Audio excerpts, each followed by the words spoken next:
आप देख रहे हैं आदिनाथ टीवी चैनल, अनादि से अनंत की धर्म यात्रा।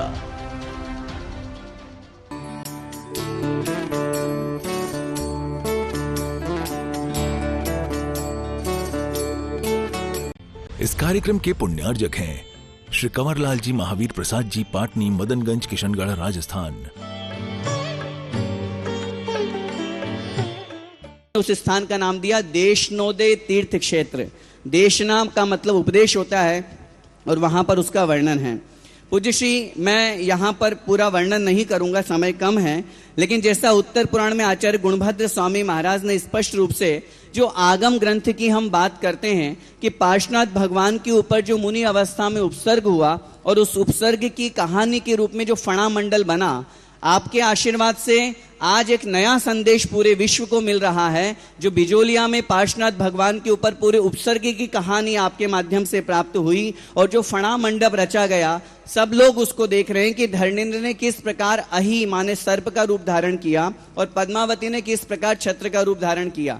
क्योंकि मेरे आलेख में पिछले 2 दिनों से मैं ये सब चीजें सुन रहा हूं, इसलिए मैं रिपीट नहीं कर रहा हूं, लेकिन मैं आप लोगों को और पूज्य श्री के इस मंच से पूरी दुनिया को ये संदेश और कहना चाहूंगा कि अगर मूल प्रमाण, जैसे मैं सुन रहा था एलोरा की गुफाओं के बारे में भी, मैं सुन रहा था मूल प्रमाण के बारे में भी, महाराज जी मैं निवेदन करना चाहता हूं, मध्य में जो ये परिवर्तन हमारे बीच में आया कि पद्मावती के मस्तक पर भगवान पार्श्वनाथ को बैठाल दिया और उसमें भी पद्मावती देवी की मूर्ति बहुत बड़ी और पार्श्वनाथ भगवान बहुत छोटे, ऐसा वर्णन मूल ग्रंथों में किसी भी आगम में नहीं मिला है। और इस बात को मैं कहना चाहूंगा कि अगर हमें पार्श्वनाथ भगवान के उपसर्ग निवारण का दृश्य ही अगर मूर्ति के रूप में दिखाना है तो हमें दिखाना चाहिए धर्मेंद्र के रूप में, कि धर्मेंद्र ने सर्प का रूप धारण किया। नीचे से चूंकि पानी बहुत ज्यादा हो गया था तो उसने भगवान को ऊपर उठाए तो नीचे भी फण बना और ऊपर भी पूरे भगवान को कवर करते हुए उन्होंने फण की रचना करी, जो बिजोलिया पार्श्वनाथ में मूलनायक के रूप में भी है। चूंकि पूज्य श्री का एक बहुत बड़ा उपकार हम लोगों के बीच में है। जब मैं इस क्षेत्र को खोज रहा था तो बिजोलिया में एक ऐसा अतिशय बहुत प्राचीनता के जो वहां के पूरी घटनाक्रम को अपन पढ़ते हैं, उसमें वहां तालाब के उस जो वहां अंदर बावड़ी बनी हुई उसके किनारे जो पार्श्वनाथ भगवान की जिन प्रतिमा प्राचीन रूप में प्राप्त हुई, लेकिन वो अपने आप में गायब हो गई। ये लोगों के सामने एक बहुत बड़ा आश्चर्य था, न उसकी तोड़फोड़ हुई, न उसके कोई अवशेष मिले। वो रिक्त स्थान अनेक वर्षों से रिक्त ही था। मूलनायक के रूप में वहां पार्श्वनाथ भगवान दुनिया मानती तो थी, लेकिन वहां पार्श्वनाथ भगवान थे ही नहीं। लेकिन पूज्य गुरुदेव का बहुत बड़ा उपकार हम लोगों के बीच में है कि उन्होंने उस रिक्त स्थान की पूर्ति की और वहां पर मूलनायक के रूप में जो पार्श्वनाथ भगवान विराजमान हुए। जी, मैंने इसके अलावा यहाँ पर पूज्य श्री बिजोलिया, इसके अलावा देशनोदय तीर्थ क्षेत्र जो है वहाँ पर चमलेश्वर पार्श्वनाथ, बिजोलिया में पूज्य श्री के आशीर्वाद से वृहत रूप में जो 5 फणा मंडप वाला जो है गगन विहारी पार्श्वनाथ भगवान है।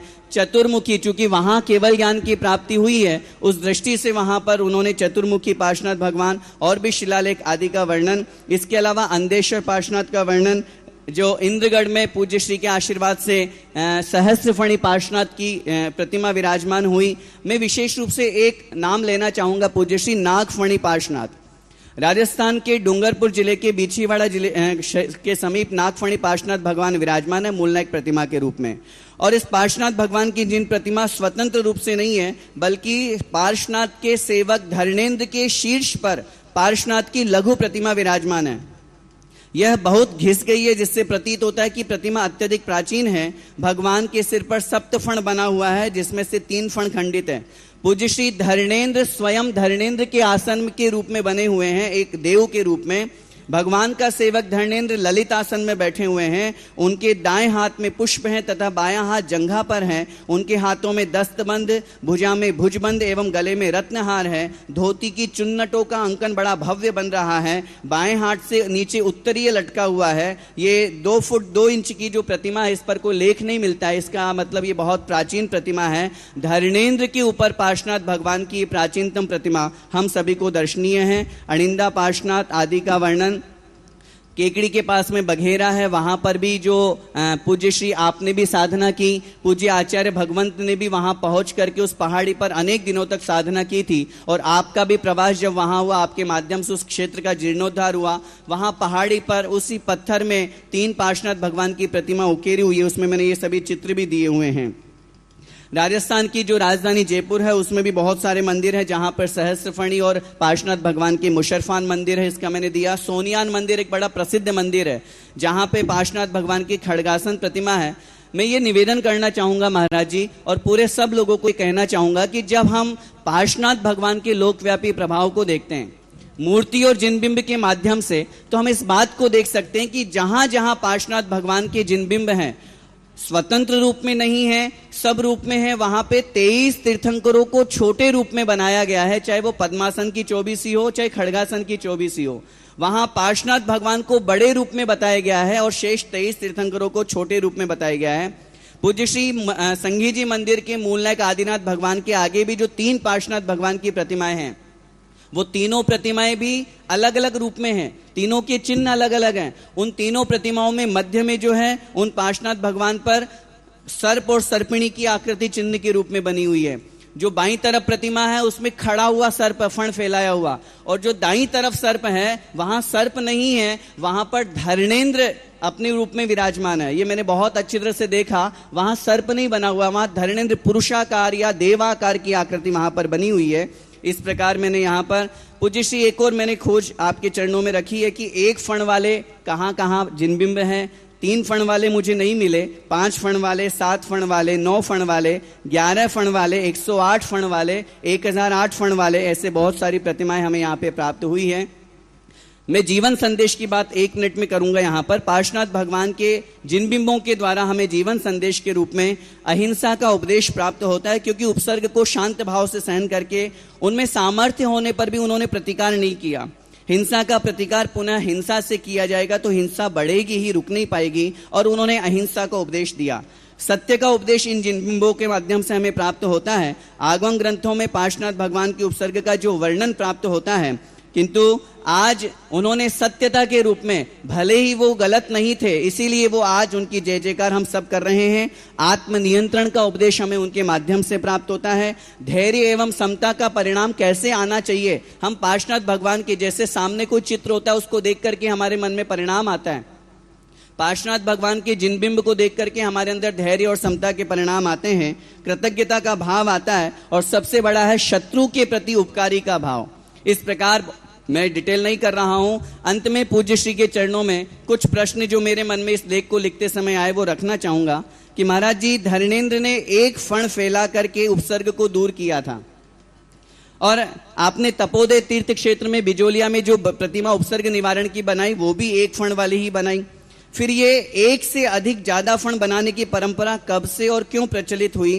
क्या ज्यादा फण बनाने वाले पार्श्वनाथ भगवान ज्यादा परेशानियों को दूर करते हैं या लोगों के आकर्षण का विशेष केंद्र बनते हैं?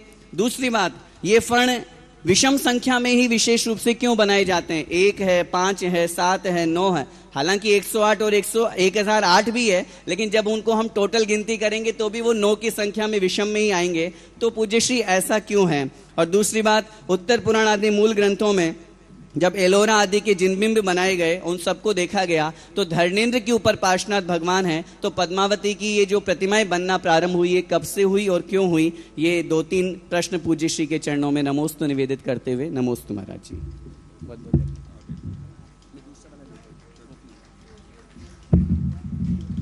बहुत बहुत धन्यवाद आदरणीय डॉक्टर किरण प्रकाश जी।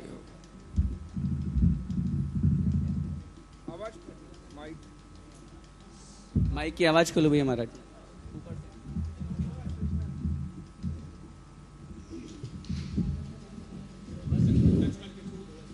एक फन या अनेक फनों के संबंध में कहीं आगम प्रमाण है क्या? नहीं महाराज जी, कहीं पर भी नहीं आया, बस वृहत फणा मंडल मंडित आया, बस है।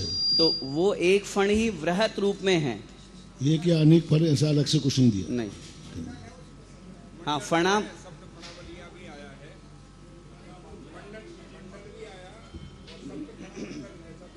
सप्त फणा मंडल कहाँ है? हाँ वो विचार नहीं, क्योंकि समंतबद्ध महाराज ने तो बृहद फणा, तो सप्त फण वाला देखना। नमस्ते।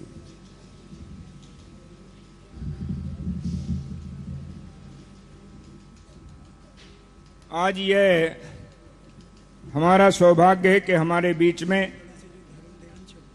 श्रमण संस्कृति संस्थान के उपाध्यक्ष श्री उत्तम चंद जी पाटनी एवं मंत्री श्री सुरेश जी कासलीवाल यहाँ पुरस्कार समारोह में उपस्थित हैं। मैं उन्हें सादर आमंत्रित कर रहा हूं कि वे आएं और पूज्य श्री के चरणों में श्रीफल अर्पित कर आशीर्वाद ग्रहण करें। चातुर्मास समिति के अध्यक्ष एवं महामंत्री श्री राकेश कुमार जी जैन द्वय से निवेदन है कि वह आपका सम्मान करें। आज यहाँ पर जो विशेष रूप से निर्यापक श्रमण मुनिपुंगव सुधा सागर पुरस्कार उत्सव का आयोजन किया गया है, उसके हमारे पुरस्कार पुण्यार्जक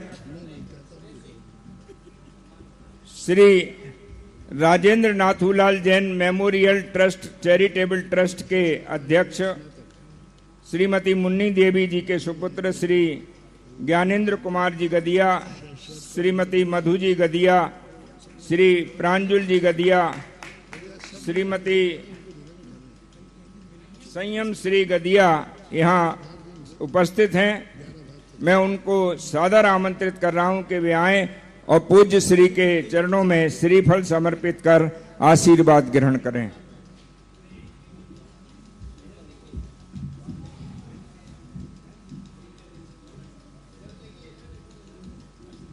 श्रीमान ज्ञानेंद्र जी गदिया अपने एक राकेश जी श्रीमान ज्ञानेंद्र जी गदिया सब जानते हैं कि परम पूज्य निर्यापक श्रमण मुनिपुंगव श्री सुधा सागर जी महाराज के अनन्य भक्त हैं। मैं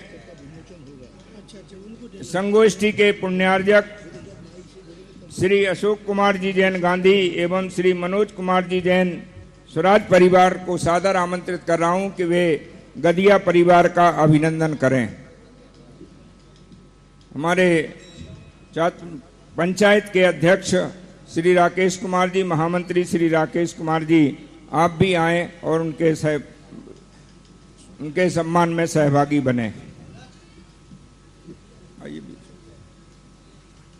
मैं पुरस्कार पुण्यार्जक और पुरस्कार योजना के विषय में जानकारी देने के लिए आमंत्रित कर रहा हूं श्रमण संस्कृति संस्थान के संयुक्त निदेशक आचार्य ज्ञान सागर बागर्स विमर्श केंद्र के निदेशक प्राचार्य अरुण कुमार जैन को कि वे यहाँ आएं और पुरस्कार योजना के विषय में अपने विचार व्यक्त करें।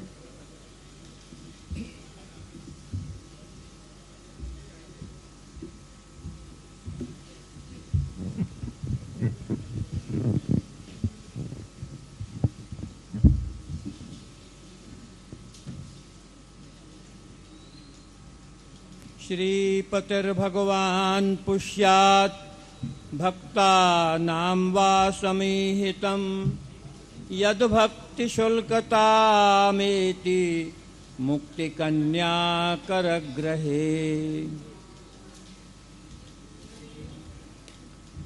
प्राचीन तीर्थों के उद्धारक, नव तीर्थों के प्रणेता तथा स्वयं साक्षात तीर्थ स्वरूप पुरातत्वविद, जीर्णोद्धारक, विद्या गौ के सुदोग्धा, निर्यापक श्रमण शिरोमणि परम पूज्य मुनिपुंगव श्री सुधा सागर जी महाराज की जय हो। परम पूज्य छुल्लक श्री गंभीर सागर जी महाराज, बरनी जी महाराज एवं पूज्य शुल्लक श्री विशिष्ट सागर जी महाराज, वरिष्ठ सागर जी महाराज एवं विदेश सागर जी महाराज के चरणों में इच्छामी एवं सभी वृत्ति जनों को, वृत्ति भैया, वृत्ति दीदियों को और पूरे भारत से पधारे हुए सरस्वती जिनवाणी माता के उपासक विद्वानों का मैं यहाँ अभिनंदन करता हूँ। मुझे आदेश दिया गया है मैं पुरस्कार योजना के विषय में कुछ परिचय प्रस्तुत करूं एवं इस पुरस्कार के पुण्यार्जक आदरणीय श्रीमान गदिया जी के बारे में थोड़ा सा बात करूं।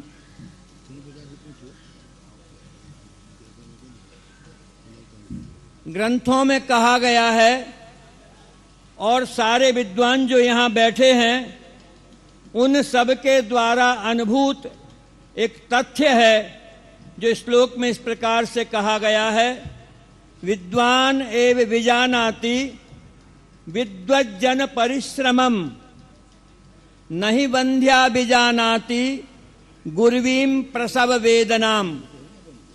विद्वानों के द्वारा मां जिनवाणी की उपासना में, प्राचीन ग्रंथों के संशोधन में, पुरानी पांडुलिपियों के पढ़ने में और उस ग्रंथ के का विस्तार पूर्वक विषय को प्रतिपादन करने में जिनवाणी के लेखन में जो श्रम उनके द्वारा होता है वो जन सामान्य जो जिनवाणी की उपासना करने वाले नहीं हैं, जिन्होंने किसी ग्रंथ के पंक्तियों के अर्थ लगाने के विषय में आने वाली कठिनाइयों का जिन्होंने अपने जीवन में अनुभव नहीं किया है, वे विद्वानों के द्वारा की गई साधनाओं को अच्छे प्रकार से नहीं जान सकते।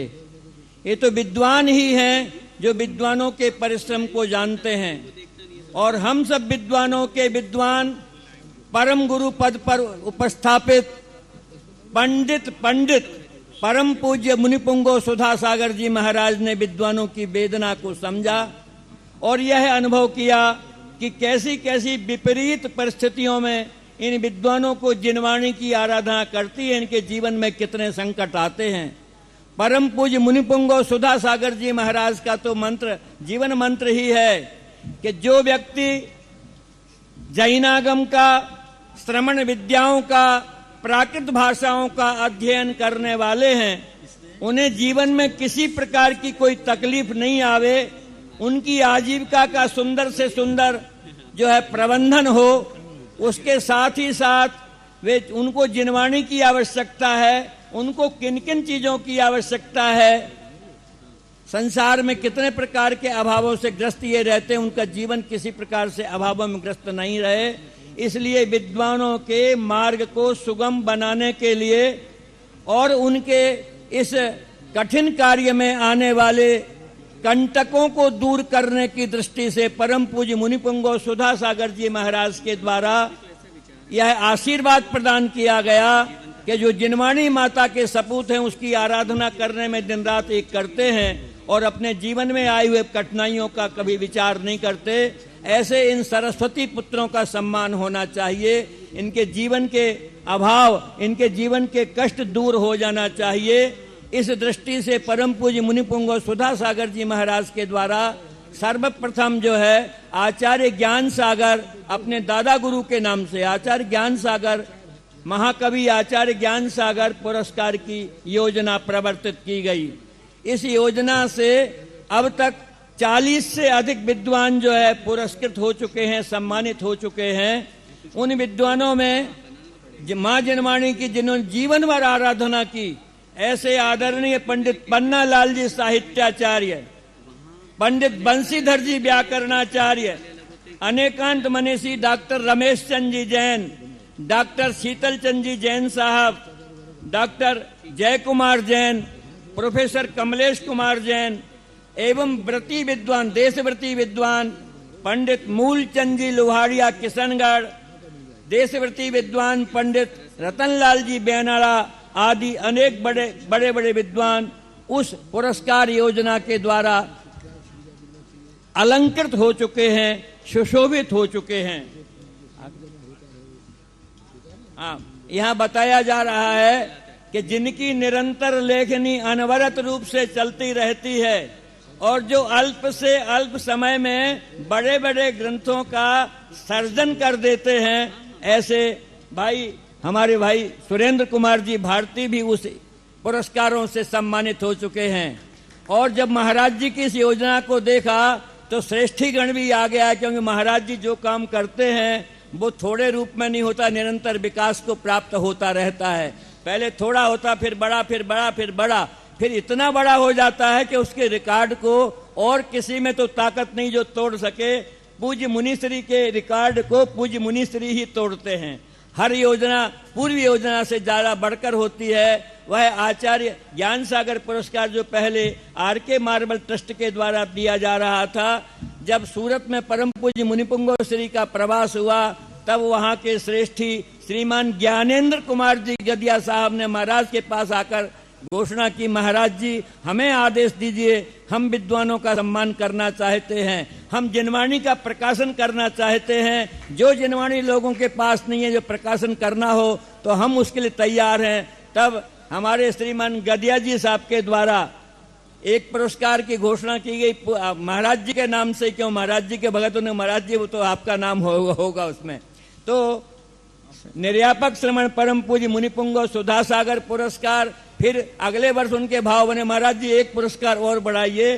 तब उन्होंने श्रमण संस्कृति एवं तीर्थ संरक्षण पुरस्कार की योजना, ऐसे 2-2 पुरस्कार आपके द्वारा प्रदान किए जाते हैं। शाम को पुरस्कार होंगे, गदिया जी अभी भी पुरस्कृत करेंगे विद्वानों को। अभी पुरस्कृत होने वाले विद्वान भी मार्ग में हैं, पधारने वाले हैं। गदिया जी के विषय में क्या कहें, इनके द्वारा एक Shri Rajendra Nathulal memorial charitable trust की स्थापना की गई है और उस ट्रस्ट के द्वारा सबसे पहले हमारे ज्ञानंद जी गदिया ने अपनी माता जी की प्रेरणा, श्रीमती मुन्नी देवी जी की प्रेरणा से नारेली में वानप्रस्थ आश्रम, ज्ञानोदय वानप्रस्थाश्रम की स्थापना करवाई। उसके बाद आवा में सहस्त्रकूट जिनालय परम पूज्य मुनिपुंगव श्री के आशीर्वाद से प्रारंभ किया है। आपके ट्रस्ट के द्वारा विद्यार्थियों के लिए छात्रवृत्ति आदि प्रदान की जाती है और जितने भी जनवाणी के प्रकाशन के प्रकल्प हैं, हर कार्य में आप आगे रहते हैं। इनकी विशेषता सबसे बड़ी ये बताना चाहता हूं, ये न केवल विद्वानों को पुरस्कृत करते हैं, न केवल जिनवाणी का प्रकाशन करते हैं, ये जिनवाणी का प्रतिदिन स्वाध्याय करते, इनका नियम है 1 घंटे रोजाना स्वाध्याय करते हैं। 12 वर्षीय स्वाध्याय पाठ्यक्रम पूज्य गुरुदेव के द्वारा जो संचालित है, उसके 8वें वर्ष के विद्यार्थी ने पहले प्रारंभ से लेकर 8 वर्षों तक की परीक्षा उत्तीर्ण कर चुके हैं। ऐसे श्रीमान ज्ञानेंद्र कुमार जी गदिया, पर्युषण पर्व हो अथवा कोई भी जो है धार्मिक पर्व का अवसर हो, आप व्रताराधन करते हैं, उत्कृष्ट कोटि के श्रावक हैं, परम पूज्य मुनिपुंगव श्री के आशीर्वाद को झेलने के लिए हर समय तत्पर रहते हैं। इस बार पर्युषण पर्व में आपने 10 उपवास किए, जो अपने आप में सारे श्रेष्ठियों के लिए अपना एक कीर्ति है। और आपके छोटे भाई श्रीमान संजय जी गदिया, उनसे छोटे भाई श्री नीरज जी गदिया जो आज इस दुनिया में नहीं है, परंतु संजय जी गदिया ने भी जो है 10 उपवास किए। आपकी श्रीमती मधु जी यहाँ पधारी हैं, सुपुत्र श्री प्रांजुल जी और पुत्र वधु श्रीमती संयम श्री जी भी यहाँ पर विराजमान हैं। हम विद्वत परिवार की ओर से आप सबका जो है बहुत बहुत स्वागत अभिनंदन करते हैं। ऐसे ही श्रेष्ठियों के द्वारा मां जिनवाणी हमेशा हमेशा अमर रहेगी। हम आपके बहुत उज्जवल भविष्य की कामना करते हैं। आदरणीय सुरेंद्र जी यहाँ आएंगे।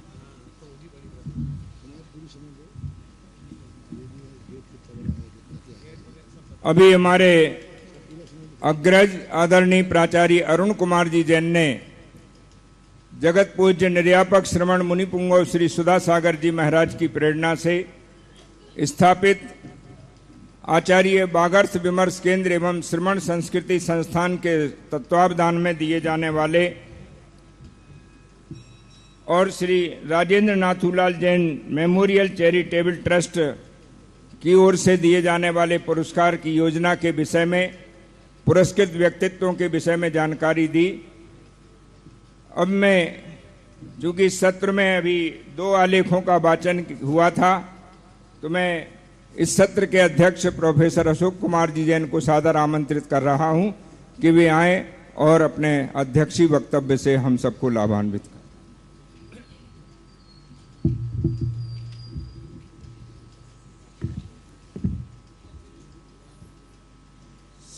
सत्य विद्या तपसाम प्रणाय कहा, समग्र धीरुग्र कुलाम्बुरांशुमान, मया सदा पार्श्वजिना प्रणम्यते, विलीन मिथ्यापति दृष्टि विभ्रमः। देवाधिदेव श्री पार्श्वनाथ भगवान के चरणों में सादर त्रिकाल वंदना करते हुए मंच पर विराजित जगत पूज्य निर्यापक श्रमण श्री सुधा सागर जी महाराज के चरणों में त्रिकाल नमोस्तु। बरणी जी के नाम से विख्यात और हम तो जब से देख रहे हैं पूज्य सुधा सागर जी महाराज की प्रति छाया की तरह अनुकरण करने वाले श्री छुल्लक जी महाराज, गंभीर सागर जी महाराज और उनके पार्श्व भाग में विराजमान श्री विदेश सागर जी, वरिष्ठ सागर जी महाराज, हमारे निर्देशक द्वय आदरणीय श्री जय कुमार जी जैन, श्री अरुण कुमार जी जैन, जो हमारे अभी कार्यक्रम का संयोजन कुशलता पूर्वक इस संगोष्ठी को विविध आयाम पर अपनी लेखनी से अनवरत रूप से हम सबको कृतार्थ कर रहे हैं।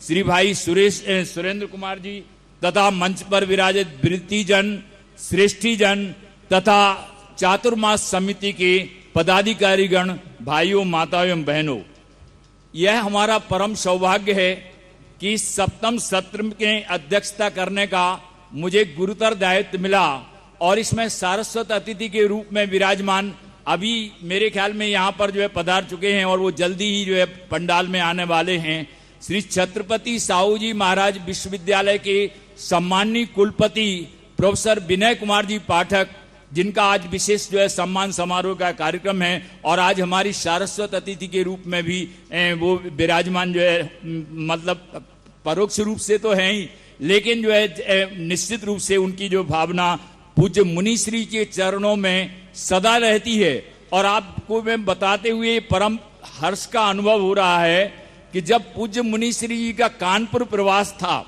तो कानपुर प्रवास में उनका जो है यूनिवर्सिटी में जाने का कोई कार्यक्रम जो है निर्धारित पूर्व से नहीं था, लेकिन पूज्य मुनि श्री जी का अल्प प्रवास जो है वहां रहा और जैसे ही प्रोफेसर विनय कुमार पाठक को ये पता चला कि पूज्य मुनि श्री जी का मंगल पदार्पण जो है हुआ है, वह पूज्य मुनि श्री जी के दर्शनार्थ जो है वहां पर पधारे और उन्होंने कहा कि आपके चरण से यह जो है कण कण जो है पावन हो गया, यह विश्वविद्यालय पवित्र जो हो गया, यहाँ पर जो है कोई ना कोई जैन शिक्षा के क्षेत्र में एक अद्भुत कार्य जो है होना चाहिए। तो पूज्य मुनि श्री जी के मंगल सानिध्य में 20 जून को हमारी दिगंबर जैन समाज कानपुर की तथा जो विश्वविद्यालय परिसर के जो पदाधिकारी गण थे उन सबके जो है सहयोग से वहां पर पूज्य गुरुदेव ने अपने गुरुदेव की स्मृति में क्या किया, प्रातः स्मरणी परम पूज्य आचार्य विद्यासागर सुधा सागर जैन शोधपीठ की स्थापना जो है की।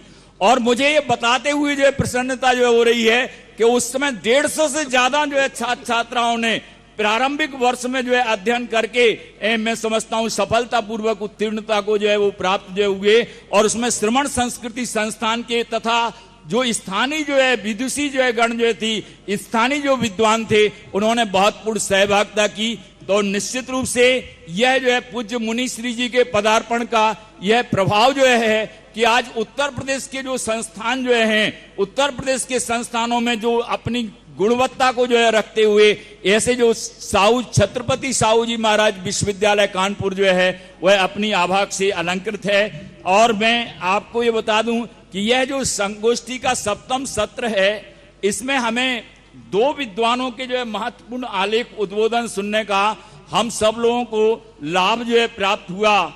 और यहाँ पर जो हमारे पुण्यार्जक परिवार जो है उन्होंने अपना मंगलाचरण जो है प्रस्तुत किया।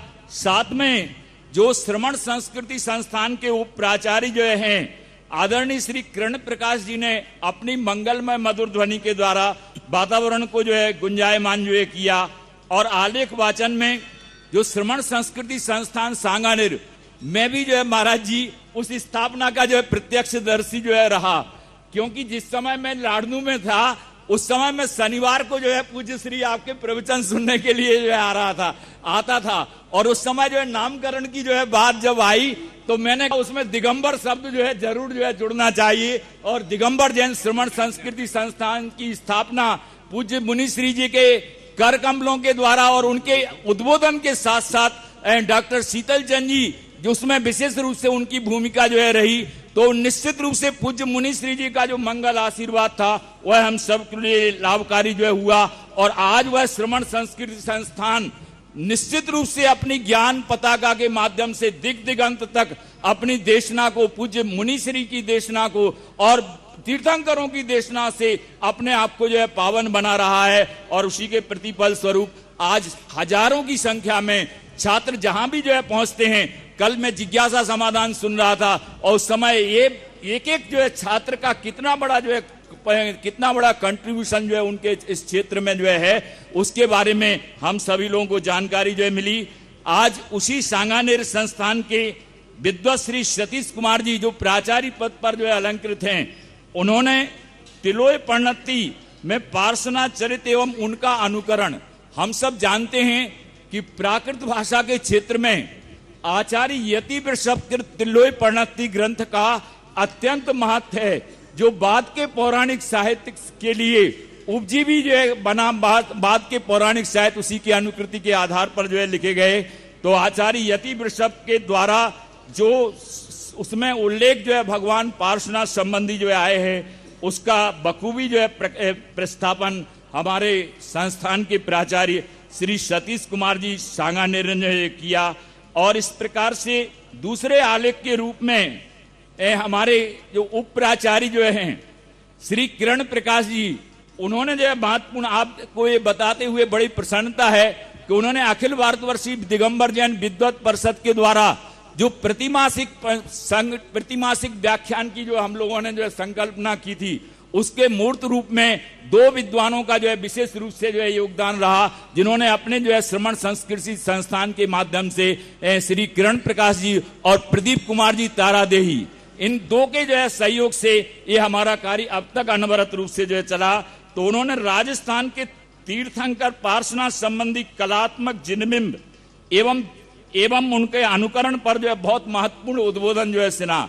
और मुझे स्मरण जो है कि पूज्य श्री जब आगरा के बाद में आपका सर्वप्रथम पदार्पण जो है संगी जी की नसिया में जो है हुआ था, तो उस समय जो है आप जब जो है जिनबिंब निकालने के लिए जो है गए थे, तो उस समय हम लोग जो है बड़ी प्रतीक्षा करते रहे कि पूज्य मुनिश्री जी अब तक नहीं आए, क्या कारण है, इतना विलंब जो है क्यों हो रहा है। बड़ी उत्सुकता के साथ कास्त्रीवाल जी उस समय उसके जो है आयोजक थे, उन्होंने वह जो है वह संगोष्ठी आयोजित की थी। और आप देखेंगे कि जैसे ही जो ये समाचार जो है मिला, तो हम लोग बिजली की तरह हम लोगों में अपूर्व जो है एक प्रकार से प्रेरणा जो है जगी। और निश्चित रूप से आप देखेंगे उस समय का जो दृश्य जिन्होंने देखा होगा संगी जी की नसिया में, हमारे शीतल चंद जी उसके साक्षी जो है कि ऊपर से तो इंद्र देवता जो है अभिषेक जो है कर रहे थे, ऊपर से इंद्रदेव, और पीछे से जो है मतलब जो है जो स्थिति थी कि पीछे से हमारा बेनाड़ा परिवार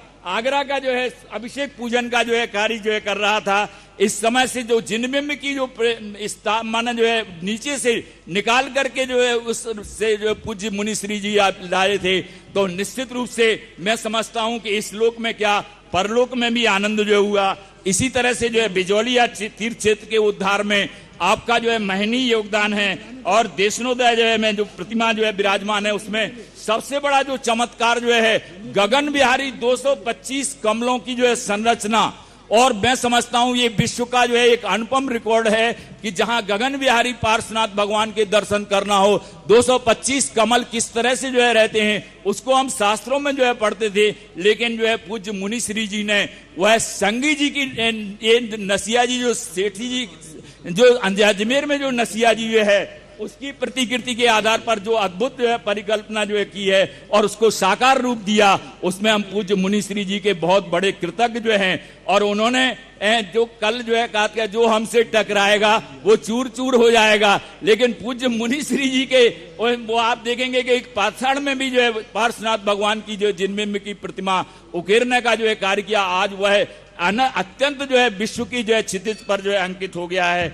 इसी प्रकार से पूज्य चमलेश्वर पार्श्वनाथ, और मुझे जो है स्मरण जब मैं जिज्ञासा समाधान सुनता था तो पूज्य मुनिश्री जी आपने ये बात कही थी कि चमलेश्वर पार्श्वनाथ और वहां के जो है वाद्य यंत्रों में एक बात जो है प्रसिद्ध है, चमलेश्वर वाले बाबा पार्श्वनाथ पर जो है बहुत बढ़िया भजन जो है वहां पर जो है गाया जाता है। तो इस तरह से जो है बहुत सारे जो है चमलेश्वर पार्श्वनाथ, श्री संगी जी की नसिया चमलेश्वर पार्श्वनाथ, इस तरह से जो है पूज्य मुनि श्री जी का जो कंट्रीब्यूशन राजस्थान के लिए है वह तो अनुपम है। और उसी की कड़ी के रूप में, बानगी के रूप में हमारे उप प्राचार्य श्री किरण प्रकाश जी ने बहुत अच्छा जो है उल्लेख किया है।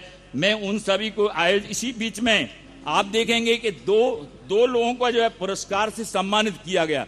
जो श्रमण संस्कृति संस्थान के जो उपाध्यक्ष है महोदय जो हैं और संयोजक महोदय हैं, यहाँ पर उपस्थित हुए, उनका दिगंबर जैन समाज ने भावभीना स्वागत किया।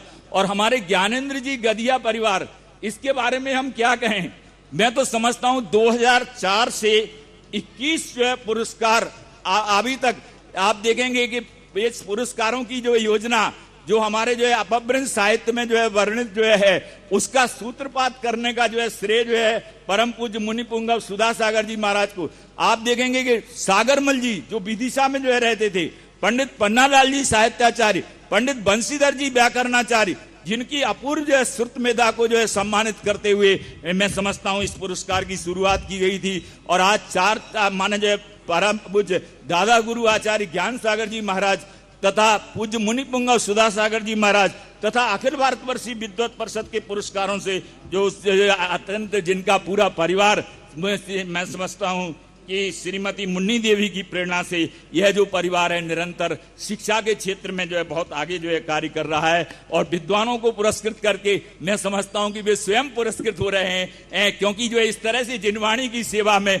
आपका अद्भुत योगदान है। आपने 10 दिनों की उपवास की साधना जो है की। मैं आपके पूरे परिवार के प्रति अपनी ओर से और विद्वत परिषद की ओर से आपके प्रति प्रणति निवेदन करता हूं। इस प्रकार से हमारे भाई अरुण कुमार जी ने अपना बहुत अच्छा जो है परिचय दिया। मैं ज्यादा समय न लेकर के मैं इतना ही जो है कहना चाहता हूं कि इस सत्र में जो 2 विद्वानों ने जो आलेख जो है पढ़े वो निश्चित रूप से हम लोगों के लिए बहुत बड़े प्रेरणा के स्रोत जो हैं। और निश्चित रूप से आचार्य यति वृषभकृत त्रिलोय प्रणति के आधार पर जब हम साहित्य का जो है प्रणयन करते हैं तो उसमें हमारी श्रमण परंपरा परिलक्षित होती है और विशेष रूप से हम सब लाभान्वित होते हैं। तो उस प्रकार से हमारे लिए तो दोनों नेत्र जो हैं, हम कान से सुनते भी जो हैं, बोलते भी जो हैं, और इस तरह से जो है जिनवाणी का रसास्वादन हम सभी लोगों को इस संगोष्ठी के माध्यम से प्राप्त हो रहा है। उसमें मैं पुण्यार्चकों के प्रति तथा समस्त विद्वत जनों के प्रति अपनी कृतज्ञता निवेदित करते हुए विराम लेता हूं। जैनम जयतु शासनम वंदे भरत भारतम। इस भावना के साथ में मैं पूज्य मुनि श्री जी को सादर प्रणति अर्पित करते हुए मैं अपने संयोजक महोदय को यह माइक संबोधित करता हूं। सभी को सादर जय जय।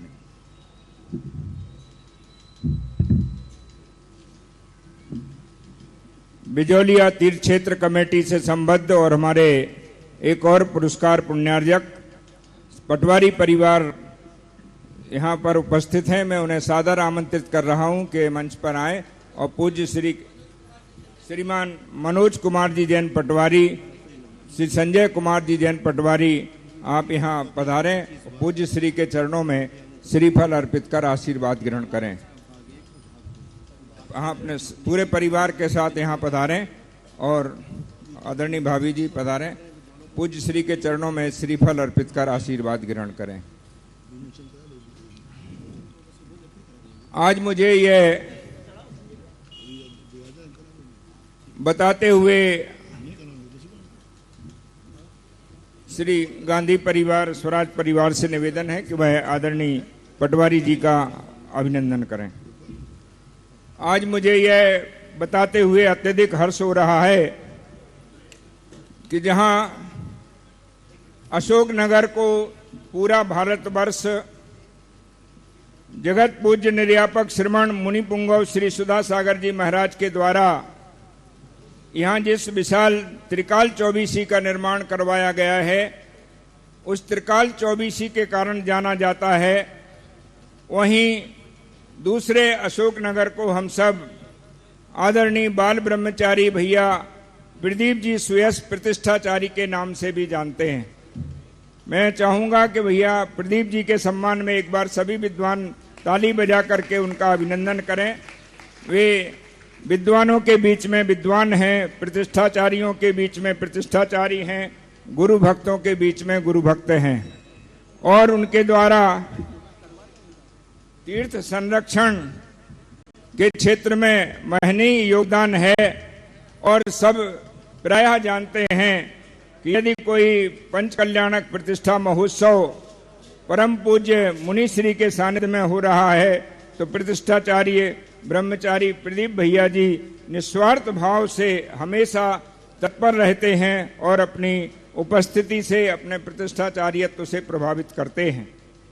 आज उन्होंने उनके पूज्य पिता श्री केवल चंद जी जैन एवं माता श्रीमती मगनबाई जी, उनकी यह भावना हुई कि इतने हमारा बेटा तो विद्वान है ही, लेकिन आज सरस्वती के इतने पुत्र पुत्रियां यहाँ अशोकनगर में आए हुए हैं तो क्यों ना उनका हमारे परिवार की ओर से भी सम्मान किया जाए। इसलिए उन्होंने भाव व्यक्त किए हैं कि संगोष्ठी में जिन जिन विद्वानों ने विदुषियों ने आलेखों का वाचन किया है उनके लिए रजत मुद्रा से सम्मानित किया जाए। तो आदरणीय ब्रह्मचारी प्रदीप भैया जी के पूज्य पिताजी श्रीमान केवल चंद जी जैन, श्रीमती मगनबाई जैन, अनुज मनोज जैन भैंसरवास जो देशनोदय तीर्थ थुबोन जी के महामंत्री भी हैं, श्रीमती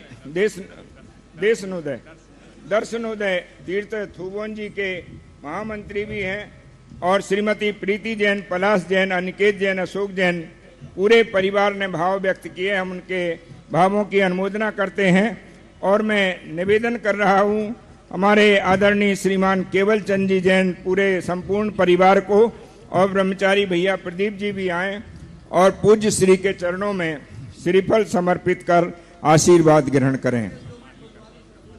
संपूर्ण एक मिनट पहले सभी भैंसरवास परिवार को मैं सादर आमंत्रित कर रहा हूं। यहाँ अगर श्रीमती मगनबाई जी, माता जी प्रीति जी उपस्थित हों, पलाश, अनिकेत, मनोज जी, वह भी आकर आशीर्वाद ग्रहण करें। और मैं संगोष्ठी के पुण्यार्जक परिवार गांधी एवं स्वराज परिवार तथा पंचायत समिति के अध्यक्ष, महामंत्री, कोषाध्यक्ष आदि महानुभावों से निवेदन कर रहा हूं कि वे आएं और सभी का सम्मान करें। और जो सम्मान में हमेशा पीछे हो जाते हैं, ऐसे में बाल ब्रह्मचारी आदरणीय भैया प्रदीप जी सुयश को सादर आमंत्रित कर रहा हूं कि वह आएं और पूज्य श्री के चरणों में श्रीफल समर्पित कर आशीर्वाद ग्रहण करें, क्योंकि सबसे ज्यादा हम लोग जानते हैं कि आशीर्वाद आपको ही मिलता है।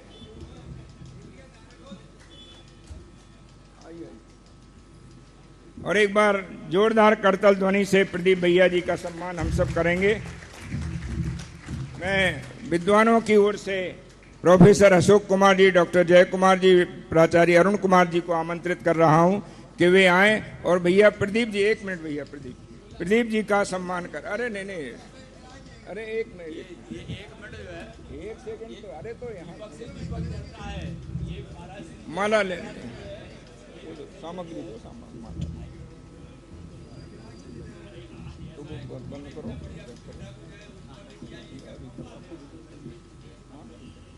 वो नाम भी लिख के दे देना।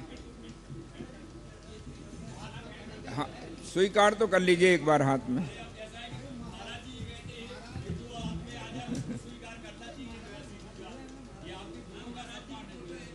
ठीक है। सभी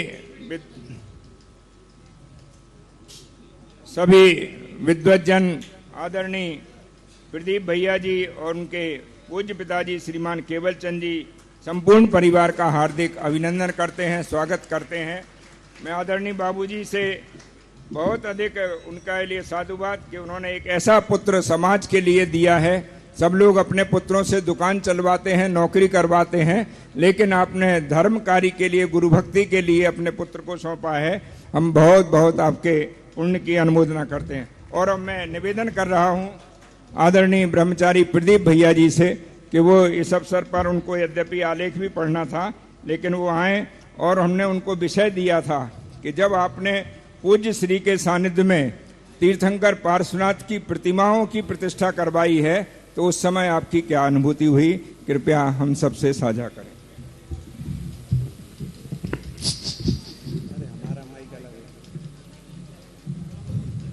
मणुनाइंद सोरे धरि छत्तया पंच कल्याण सोखावली पत्तया दंसिन में नाण झाणम वणंतम बलम तेजिना दिंतु हम्बरम मंगलम। बोलिए देवाई देव आदि ब्रह्मा आदिम तीर्थंकर श्री आदिनाथ भगवान की, परम पूज्य आचार्य गुरुदेव श्री विद्यासागर जी महाराज की, परम पूज्य नवाचार्य श्री समय सागर जी महाराज की, परम पूज्य जगत पुण्यर्यापक श्रवण तीर्थ चक्रवर्ती मुनि पुंगव श्री सुधा सागर जी महाराज की, क्षुल्लक त्रय महाराजों की, मंच पर आसीन परम पूज्य गुरुदेव के चरणों में नमन, क्षुल्लक त्रय के चरणों में इच्छामी और सभी त्यागी वृत्ति और हमारे समस्त विद्वानों को, विदुषी बहनों को वंदना। जय जिनेन्द्र। बंधुओं, मुझे विषय दिया था लेकिन मुझे पता कल शाम को चला था। उसमें था परम पूज्य निर्यापक श्रवण मुनि श्री की प्रेरणा से स्थापित तीर्थों पर श्री पार्श्वनाथ जिनबिंब की स्थापना और विशेषताएं। सबसे पहले तो मैं बता दूं आपको कि संत जो यहाँ पर विराजमान है, एक बात कहता हूं कि संत जिनकी छत्र छाया में बैठकर हम संगोष्ठी कर रहे हैं, वो संत सामान्य संत नहीं है। ये वो एक कोष्ठ बुद्धि रिद्धिधारी मुनिराज हैं जिनके पास वचन सिद्धि है, जिनको जो कह देते हैं वैसा ही हो जाता है। ये मैंने अपने जीवन में उदाहरण बहुत सारे देखे हैं, ज्यादा समय नहीं लूंगा। ये पावर हाउस पावर बैंक की तरह है, जैसे ही जो इनके पास जाता है उनकी बैटरी स्वतः ही चार्ज हो जाती है, और जब साल भर में पुनः विद्वान आते हैं फिर पुनः चार्ज हो जाती है। ये वो संत हैं जो धरती के देवता हैं, जहां पहुंच जाते हैं वहां के लोग धन्य धन्य हो जाते हैं और धन्यता का अनुभव करते हैं। ये तो वो बने हैं जहां पहुंचे वहीं अपने गुणों की सुगंध को बिखेर देते हैं। ये वो दिव्य प्रकाश है, जहां भी जाते हैं दिव्य चिराग जला देते हैं। ये वो चौराहे पर लगे प्रकाश स्तंभ है, हाई मस्ट की तरह भूले भटकों को भी राह दिखा देते हैं। ऐसे संत के आशीर्वाद से सैकड़ों क्षेत्रों का निर्माण हुआ है, विशाल विशाल प्रतिमाएं विराजमान हुई हैं। और एक बात और बता दूं, विशाल विशाल प्रतिमाएं विराजमान हुई हैं, और ये सौभाग्य भी मुझे गुरुदेव के चरणों में रह करके विराजमान करने का, प्रतिष्ठाचार्यत्व का मौका मुझे मिला है। कहाँ है? गुरु प्रसादेन बिना न बुद्धि, गुरु प्रसादेन बिना न सिद्धि, गुरु प्रसादेन बिना न युक्ति, और गुरु प्रसादेन बिना न मुक्ति। जो कुछ भी मिला है वो सब गुरु की कृपा से मिला है। मैं कुछ नहीं करता हूँ, ये सब गुरुदेव करते हैं, लेकिन बीच में थोड़ा सा मेरा नाम हो जाता है। हिंदुस्तान में जितने भी प्रतिष्ठाचारी, जैसे मुनिश्री कहते हैं ना कि पूरे विश्व में जितने मुनि हैं उनमें सबसे छोटा मुनि मैं हूँ, ऐसे ही विश्व में जितने मुनि प्रतिष्ठाचारी हैं उनमें भी सबसे छोटा प्रतिष्ठाचारी मैं ही हूँ। क्योंकि मैं अपने आप को बड़ा मानता नहीं, मैं करता हूँ ये पक्की बात है, लेकिन कराते गुरुदेव हैं। जैसी वो भावना भाते हैं, आज विश्व में जितनी प्रतिमाएं भी आप देख रहे हैं, प्रतिमाओं में जितना भी आमूल चूल परिवर्तन हुआ है, ये पूज्य गुरुदेव की कृपा है। क्योंकि बहुत सारी प्रतिमाएं पूर्व से प्रतिष्ठित हैं, हम देखते हैं। हमने हर जगह जाकर के अर्घ्य चढ़ाया है, और अर्घ्य चढ़ाने के बाद ये चिंता नहीं किया है आखिर ये विशाल क्षेत्र बने कैसे होंगे, बनाए किसने होंगे, कौन सा यंत्र होगा, कौन सा संयंत्र होगा, कौन सा हाइड्रा होगी, कौन सी क्रेन होगी। उस समय मंदिर बने थे, लेकिन हमें अपने जीवन काल में जन्म तो हमें मिला है, लेकिन आचार्य विद्यासागर जी के उस कली काल में जन्म मिला है जिनकी कृपा परम पूज्य महाराज श्री गुरुदेव पर हुई। और देखिएगा आज हिंदुस्तान में संत तो बहुत हैं, लेकिन ये संत वो निराले हैं। भगवान श्री पार्श्वनाथ के जीवन में कमठ द्वारा उत्पन्न बाधाओं और कष्टों को उन्होंने पूर्ण रूपेण समता से सहन किया। उनकी आंतरिक शांति का एक क्षण भी भंग कोई नहीं कर पाया, जैसे गुरुदेव की शांति को भी आज तक कोई भंग नहीं कर पाया है। आप उनसे मैच करते जाइएगा तो आपको सारे गुण यहाँ नजर आते जाएंगे। राग देश से परे रहकर उन्होंने शांति पूर्वक अपने क्षमता पूर्वक सहन किया और अंततः मोक्ष को प्राप्त किया है। जीवन में अनेक घटनाएं पूर्व कर्मों के फलस्वरूप घटित होती हैं, और अंततः हमें उन सभी कसायों को छोड़ देना चाहिए। सबसे बड़ी शिक्षा यह है कि यदि हम त्याग करते हुए पूर्ण वैराग्य की अवस्था में रहें, तभी हम वास्तव में उन कर्मों से मुक्त हो सकते हैं। परमपिता परमात्मा पार्षनाथ भगवान ने उन लोगों के प्रति किंचित भी घृणा नहीं की जिन्होंने अत्यधिक कष्ट दिए या कष्ट पहुंचाए। उन लोगों के प्रति किंचित भी अनुराग नहीं रहा जिन्होंने उनकी अत्यधिक सहायता की हो। हम सभी के लिए प्रेरक उदाहरण है, इनसे हमें शिक्षा लेनी चाहिए। दूसरी, हम कल्याण मंत्र स्तोत्र में पढ़ते हैं, हृदय वर्तनी तो ही विभो शीतली भवंती जंतो क्षणेन निविड़ा अभिकर्म बंदा सद्यो भुजंगम मया एव मध्य भाग मभ्यागते वंशखंडी चंद्रस्य। मुनि श्री की प्रेरणा से हमने बहुत कुछ पढ़ा है और ये कल्याण मंत्र स्तोत्र में एक सुंदर पद आया है। आचार्य भगवान स्वयं कह रहे हैं कि जिसके हृदय में प्रभु पार्श्वनाथ विराजमान है उसकी आत्मा में लगे हुए कर्म शिथिलता को प्राप्त हो जाते हैं। बहुत सुंदर उदाहरण देकर के बता रहे हैं कि जैसे मयूर की आवाज को सुनते ही चंदन के वृक्षों पर लपटे हुए विषधर यानी सर्पों के बंधन भी ढीले पड़ जाते हैं और वहां से चले जाते हैं, वैसे ही कर्म रूपी सर्पों के बंधन भी हे प्रभु आपको हृदय में विराजमान करने से ढीले पड़ जाते हैं। मैं पूज्य गुरुदेव ने बहुत सारे क्षेत्रों का विकास किया जहां पर चंगवादड़ों का वास होता था। बिजौलिया की आपने कहानी सुनी, हमारे पूर्व वक्ता किरण प्रकाश जी के माध्यम से चमलेश्वर को सुना। आज विश्व की सबसे बड़ी अगर पार्श्वनाथ भगवान की मूर्ति है जो ना तो किसी ट्रक में जा सकती है, ना कोई उसको विराजमान कर सकता है और ना कोई पुल पे गुजर सकती है, वो बिजौलिया से ही पाषाण निकाला और 27 फुट की विशाल पार्श्वनाथ भगवान की प्रतिमा को वहीं पर बनवा करके वहीं पर विराजमान किया है। इसका प्रत्यक्ष उदाहरण आपने देखा है। पूज्य गुरुदेव चमलेश्वर में भी बहुत विशाल प्रतिमाएं विराजमान कर रहे हैं। इंदरगढ़ में आपने देखा होगा जिस क्षेत्र पर पूरा अतिक्रमण था, और मैं समझता हूं क्षेत्रों पर अतिक्रमण हो तो कोई हिंदुस्तान का साधु संत ऐसा नहीं है जो क्षेत्र को मुक्त करा सके। इंदरगढ़ के हमारे पास बहुत उदाहरण है। जब वहां पर फॉरेस्ट वालों ने जाकर के उपद्रव किया, महाराज सिंह ने कुछ नहीं कहा, सारे रास्ते जाम हो गए। फॉरेस्ट का अधिकारी वहां पर आया, पूज्य गुरुदेव के चरणों में नमन किया कि गुरुदेव शांति लाएं। उन्होंने कहा शांति कहां से होगी, आप ये बताओ, फॉरेस्ट ने हमारी जगह पर कब्जा किया कि हमने फॉरेस्ट की जगह पर कब्जा किया? आप पूरे क्षेत्र पर घूमो, वहां पर चरणों की स्थापना थी, हजारों साल पुराने प्राचीन चरण। फॉरेस्ट वाला भी नतमस्तक हो गया और उसने कहा महाराज जी फॉरेस्ट की स्थापना बहुत बात की है और आपकी क्षेत्र की स्थापना बहुत पहले है। और पूज्य गुरुदेव ने उसी फॉरेस्ट अधिकारी से चूना डलवा दिया और क्षेत्र को सुरक्षित करा दिया। ये गुरुदेव की कल्पना है और कोई माई का लाल इसको नहीं कर सकता है। और उसी इंदरगढ़ में एक और प्राचीन मूर्ति है, हमने बहुत सारी मूर्ति देखी होंगी जिसमें धर्मेंद्र पद्मावती चिन्ह के स्थान पर है, चेहरा भी है, सर भी है, और कोई पहचानेगा तो पहचान जाएंगे पार्श्वनाथ की प्रतिमाएं। इतनी सारी प्रतिमाएं हैं। इंदरगढ़ चले जाएं आप, बिजौलिया में देखो सहस्मणि पार्श्वनाथ है, और अलवर में पहुंचे तो वहां पर भी पार्श्वनाथ भगवान है बिना फण के। कोटा चले जाएं, वहां भी स्टेशन के मंदिर पार्श्वनाथ है। और ये वो प्रतिमाएं हैं जिनमें स्वयं सूर्य मंत्र पूज्य गुरुदेव ने दिया है। ये उनके चमत्कार का प्रभाव है। जब पुजारी नहीं होते हैं, वहां पुजारियों की लाइन लग जाती है, भक्तों में होड़ लग जाती है। साथ ही चलेंगे, बहुत दूर नहीं, यहाँ से नजदीक भौरासा क्षेत्र है। संवत 1272 की प्रतिष्ठित प्रतिमा है जिसको दुनिया का कोई व्यक्ति हटा नहीं पाया। पूज्य गुरुदेव का आशीर्वाद मिला, प्रतिमा को वहां से उच्चासीन करने के लिए टेम्परेरी अस्थायी विधि पर ले गए। पूरे क्षेत्र का विकास हो गया और 1272 की प्रतिमा वापिस विराजमान हो गई। उसका नाम पूज्य गुरुदेव ने दिया पार्श्वनाथ क्षेत्र। मल्हारगढ़ पहुंच जाए, टीकमगढ़ में विद्वान सभी ध्यान से सुने, एक प्रतिमा मजार के मंदिर में ऐसी है जिसमें संवत 1272 की प्रतिष्ठा है और प्रशस्ति में भाद्र शुक्ला द्वादशी की प्रशस्ति है। अब ये मेरे समझ में आज तक नहीं आया कि भाद्र शुक्ला द्वादशी में प्रतिष्ठा कैसे हुई होगी, लेकिन उस समय क्या स्थिति रही होगी, क्या परिस्थिति रही होगी, मुझे आज तक याद नहीं। लेकिन विद्वानों के लिए एक बहुत अच्छा संदेश है, इसकी खोजबीन कर सकते हैं, क्योंकि मैं विद्वानों की कैटेगरी में कम आता हूं। पहली बार मुझे पंडित जी ने आदेश दिया कि आलेख का वाचन करना है। और चले आप राधोगढ़ में सहस्पणी पार्श्वनाथ भगवान पूज्य गुरुदेव के द्वारा प्रतिष्ठित टिनोपाल भाई, बिल्कुल दूध की तरह सफेद सहस्पणी पार्श्वनाथ भगवान है। शहपुरा भिटौनी चले जाएं, पूरा मंदिर पूज्य गुरुदेव की प्लानिंग से बना है। पूज्य गुरुदेव नहीं थे, आचार्य श्री के हाथों से प्रतिष्ठा हुई। देखो मंदिर कहीं भी बना हो, पूज्य महाराज जी का आशीर्वाद रहा, प्रतिष्ठा गुरुदेव ने की। महाराज जी तो बहुत प्रसन्न होते हैं कि बहुत अच्छी बात है, गुरुदेव के हाथों से प्रतिष्ठा हो रही है, ये हम सबका सौभाग्य है। और चलेंगे भोपाल में भानपुरा जैन मंदिर, जहां पर काले पार्श्वनाथ पूज्य गुरुदेव से प्रतिष्ठा हुई। पिपरई में जो प्राचीन मंदिर था पार्श्वनाथ भगवान का, वो सहस्पणी पार्श्वनाथ के रूप में विराजमान हुए। पूना में बिंबेबाड़ी, जो पूज्य महाराज जी के आशीर्वाद से, उनकी प्रेरणा से सफेद टिनोपाल भाई की तरह प्रतिमा प्रतिष्ठा हुई, क्योंकि विस्तार बहुत है।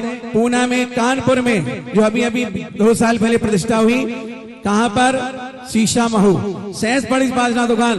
लोग देखने जाते हैं मंदिर को तो ऐसा लगता है कि अद्भुत नजारा है, स्वर्ग से सुंदर। और चले हापुड़ में चतुर्मुखी भगवान विराजमान हुए, पार्श्वनाथ बिना फण के। और ज्यादा कहां जाते हो, भीलवाड़ा में आमलियों की बाड़ी में, जहां पर बहुत बड़ा दिशा का दोष था, महाराज जी ने चतुर्मुख 7.5 फीट की प्रतिमाओं को पार्श्वनाथ भगवान बिना फण की विराजमान की है। जहां के लोग जब पूजन करने जाते हैं तो उन्हें लगता है वास्तव में अद्भुत नजारा है, अद्भुत एनर्जी है। और ऐसी एनर्जी के देने वाले अगर पूज्य गुरुदेव हैं तो वही यही संत हैं। जंगीपुर वेस्ट बंगाल में भी प्रतिष्ठा होकर अगर प्रतिमा गई है तो पूज्य महाराज के आशीर्वाद से गई। गोलाघाट आसाम में भी प्रतिष्ठा होकर गई तो पूज्य आचार्य भगवान के आशीर्वाद से गई।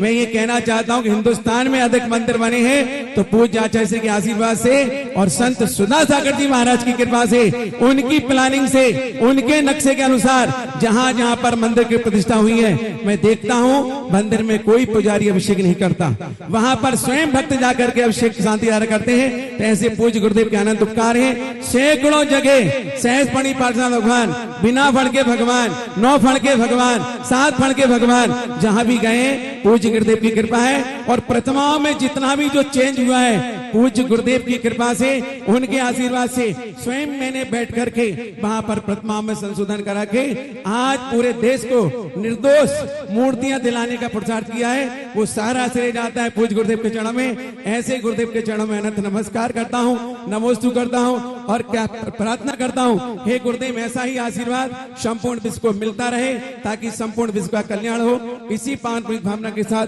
गुरु चरणों में नमन, नमोस्तु।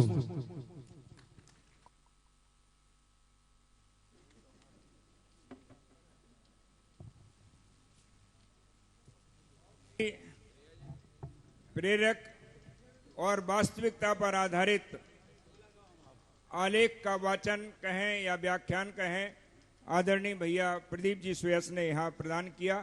एक बार जोर से करतल ध्वनि उनके सम्मान में होना चाहिए। आज यहाँ हमारे बीच में गुणायतन परिवार के कोषाध्यक्ष श्री असित अर्चना जी बेनाड़ा कलकत्ता हैं। मैं उन्हें सादर आमंत्रित कर रहा हूँ कि पूज्य श्री के चरणों में श्रीफल अर्पित कर आशीर्वाद ग्रहण करें, समाज उनका सम्मान करे। मैं अब यहाँ जिज्ञासा समाधान, जो जगत पूज्य श्री के द्वारा एक महत्वपूर्ण, प्रतिदिन सायंकाल हम सब उसको सुनते हैं, जिज्ञासा समाधान जो अशोकनगर में जिज्ञासाएं हुई हैं और उनके गुरुदेव ने समाधान प्रस्तुत किए हैं, उसका प्रकाशन जिज्ञासा समाधान भाग 2 के रूप में किया गया है। इसके संपादक पंडित सौरभ जी शास्त्री, जो स्नातक परिषद के अध्यक्ष हैं, वो यहाँ हैं, आए और उसका विमोचन संपन्न करवाएं। विमोचन हेतु में असित अर्चना जी बेनाड़ा, अध्यक्ष महोदय विद्वत परिषद के अध्यक्ष प्रोफेसर अशोक कुमार जी, डॉक्टर जय कुमार जी, डॉक्टर शीतल चंद जी, डॉक्टर प्राचार्य अरुण जी, श्री सुरेश जी कासलीवाल, श्री उत्तम जी पाटनी, श्री ज्ञानेंद्र जी गदिया एवं श्री मनोज जी पटवारी को सादर आमंत्रित कर रहा हूं कि वे आए और जिज्ञासा समाधान भाग 2 का विमोचन।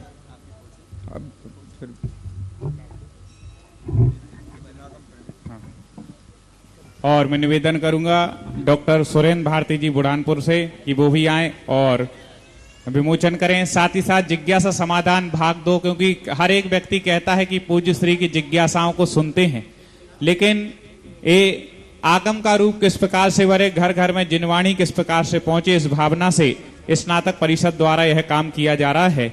साथ ही साथ जिनागम प्रवेशिका भाग 1 और जिनागम प्रवेशिका भाग 2 इन दोनों पुस्तकों का भी विमोचन किया जा रहा है। जो लोग स्वाध्यायी हैं, जैन धर्म का सामान्य ज्ञान करना चाहते हैं, उनके लिए जिनागम प्रवेशिका भाग 1 भाग 2 यहाँ पर हो रही हैं। इसका भी संपादन पंडित सौरभ जी जैन रायपुर द्वारा किया गया है। देखिए, जैसे पूज्य गुरुदेव के प्रातःकाल के प्रवचनों का बहुत सुंदर संपादन हमारे कर्मयोगी आदरणीय डॉक्टर सुरेंद्र जी भारती साहब कर रहे हैं और अब तक 15 अंक प्रकाशित हो चुके हैं। मैं आप लोगों को निवेदन करूंगा, ठीक उसी प्रकार पूज्य श्री मैं चाहूंगा कि सौरभ जी को भी इस प्रकार का आशीर्वाद मिले कि जिज्ञासा समाधान के 2 अंक प्राप्त हो चुके हैं, तीसरा अंक प्रेस पर गया है छपने के लिए। इसी प्रकार जिज्ञासा समाधान के भी सभी अंक हम सब लोगों को मिले और न केवल हमको अपितु पूरे जन जन को ये पहुंचे, क्योंकि आगे आने वाले समय में हम सब आपके द्वारा प्रदत्त आगमनिष्ठ उन समाधानों के माध्यम से अपने जीवन में स्वाध्याय को आगे बढ़ा सकते हैं। आदरणीय सौरभ जी और उनकी पूरी टीम इसमें लगी हुई है, पूरी स्नातक परिषद लगी हुई है। साथ में जिनागम प्रविष्टिका में बहुत छोटे छोटे सूत्रों के आदरणीय अरुण कुमार जी सर से निवेदन करूंगा, कृपया वे भी पधारें। आइए ना सर।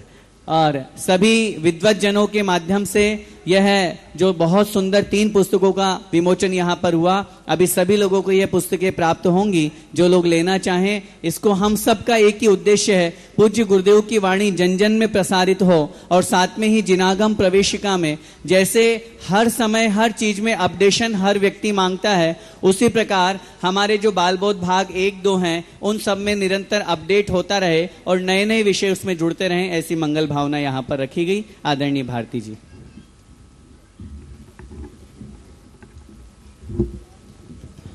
स्नातक परिषद के अध्यक्ष पंडित सौरभ जी शास्त्री, महामंत्री पुलक जी और संपूर्ण किरण प्रकाश जी, संपूर्ण स्नातक परिषद के लिए बहुत बहुत बधाई, जिन्होंने इस श्रुत वेदी पर आज जिज्ञासा समाधान भाग 2, जिनागम प्रवेशिका भाग 1 तथा जिनागम प्रवेशिका भाग 2 का विमोचन यहाँ संपन्न करवाया। मैं सौरभ जी से निवेदन करूंगा कि वह पूज्य श्री के लिए वह तीनों भाग प्रदान करें और संपूर्ण संघ के लिए प्रदान करें।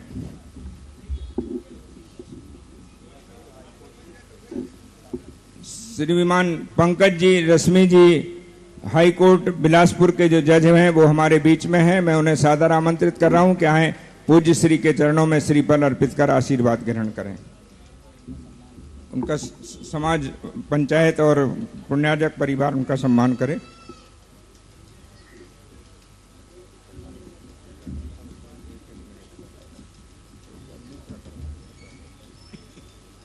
आज ये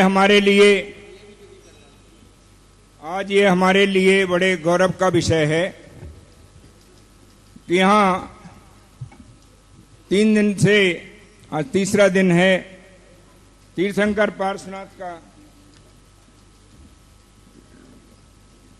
हाँ, ये श्री पंकज जी जो हमारे मडावरा के ही हैं, डॉक्टर वीरेंद्र कुमार जी और पंडित लक्ष्मण प्रसाद जी के नाती और वीरेंद्र कुमार जी के सुपुत्र हैं। ये हमारे लिए बड़े गर्व का विषय है कि आप जज के पद को सुशोभित कर रहे हैं।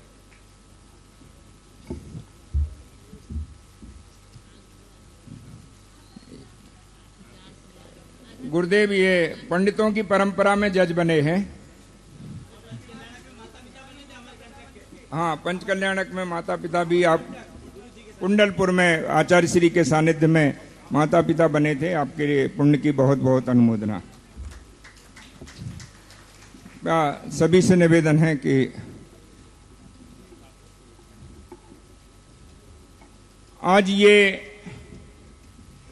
हमारे यहाँ तीर्थंकर पार्श्वनाथ का लोकव्यापी प्रभाव राष्ट्रीय विद्वत संगोष्ठी एवं आज से प्रारंभ होने जा रहे अखिल भारतवर्षीय दिगंबर जैन विद्वत परिषद के अधिवेशन, विद्वत परिषद की स्थापना पूज्य श्री गणेश प्रसाद जी बरनी की प्रेरणा से दिनांक 2 नवंबर 1944 को हुई थी कलकत्ता में। तब से यह परिषद निरंतर कार्य कर रही है।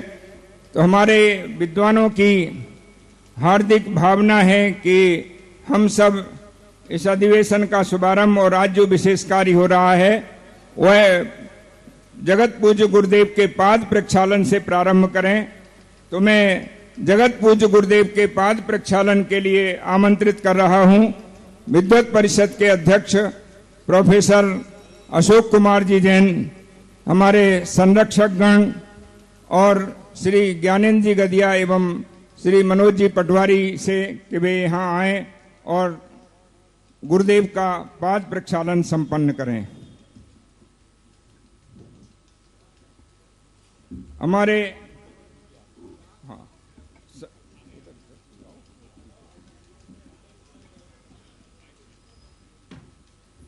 सभी विद्वानों की ओर से सभी विद्वान अपने स्थान पर खड़े हो जाएं और एक प्रकार से आप भी पाद प्रक्षालन में सहभागी बन रहे हैं।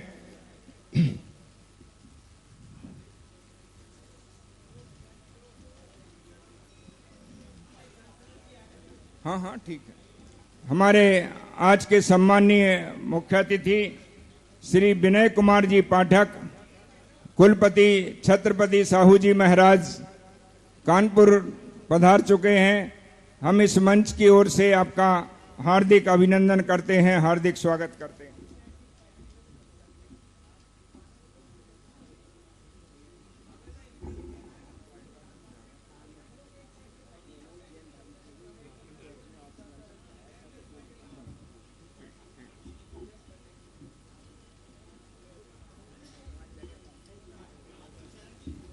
सभी लोग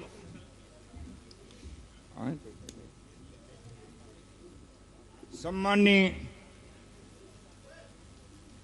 प्रोफेसर विनय कुमार जी पाठक,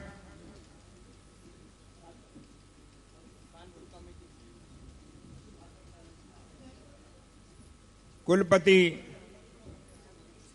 सभी लोग अपना स्थान ग्रहण करें।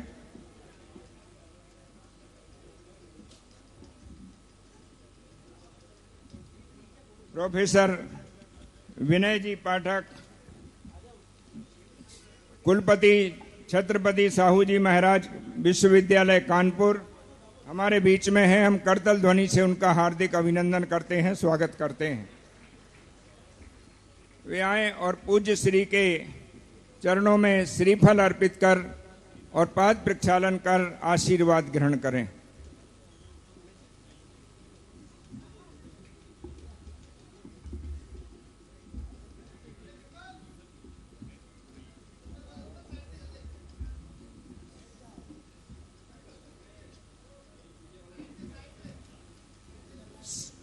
सभी लोग मंच से थोड़े अलग हो जाएं, अपने अपनी जगह पर पहुंचें। प्रोफेसर विनय कुमार जी पाठक निरंतर जैन धर्म एवं समाज के लिए कार्य करते हैं। आप जब टेक्निकल यूनिवर्सिटी लखनऊ में पदस्थ थे तब आपने बीटेक के पाठ्यक्रम में 4 वर्षों में एक पत्र भारतीय धर्म दर्शन का पाठ्यक्रम अनिवार्य किया था और ऊपर के उनके वैकल्पिक पत्रों में जैन धर्म का भी एक पत्र उस समय रखा गया था। तो वो पाठ्यक्रम का जो निर्माण हुआ था उसमें आपके दिशा निर्देशों की महली भूमिका थी। हमारे प्राचार्य विजय कुमार जी जैन ने यह जानकारी हमें प्रदान की है, उनके लिए बहुत बहुत साधुवाद।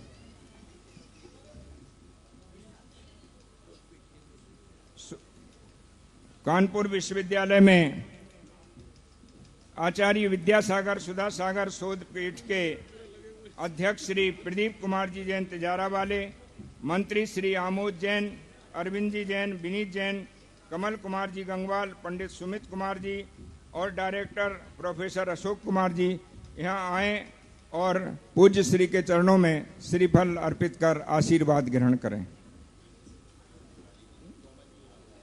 श्री जो शोध पीठ में कार्यरत श्री कोमल जी और राहुल जी, आप भी यहाँ आए और पूज्य श्री से आशीर्वाद ग्रहण करें। अब मैं सभी मंचस्थ लोगों से पूरा क्रम निर्धारित किया गया है।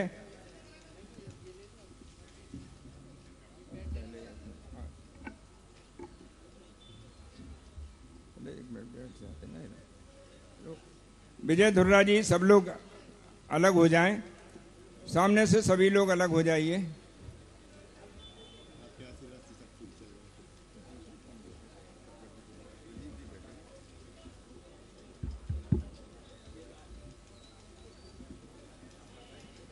मैं निवेदन कर रहा हूं सभी लोग मंच से थोड़ा अलग हो जाएं।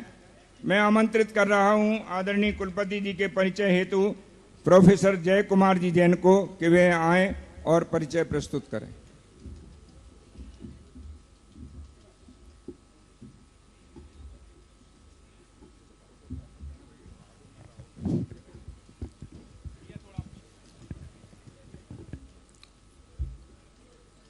नमः तस्मै सरस्वत्यै विमलज्ञानमूर्तये यस्याः वाचा प्रसादेन लोकयात्रा प्रवर्तते। आज हमारे मध्य सारस्वती अतिथि और विशिष्ट सम्मान जिनका यहाँ मंच से होना है, ऐसे छत्रपति साहू जी महाराज विश्वविद्यालय कानपुर के माननीय कुलपति महोदय श्री विनय कुमार जी पाठक विराजमान हैं। मैं संपूर्ण मंच की ओर से उनका हार्दिक अभिनंदन और हार्दिक स्वागत करता हूं।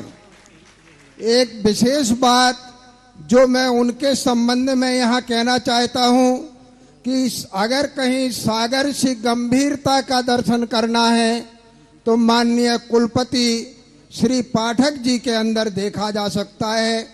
वे आकाश से अनंतता, वसुंधरा से क्षमाशीलता और हिमाचल से उत्तुंगता के धनी हैं। ये पहला अवसर है कि 2 जून 1969 को उनका जन्म हुआ।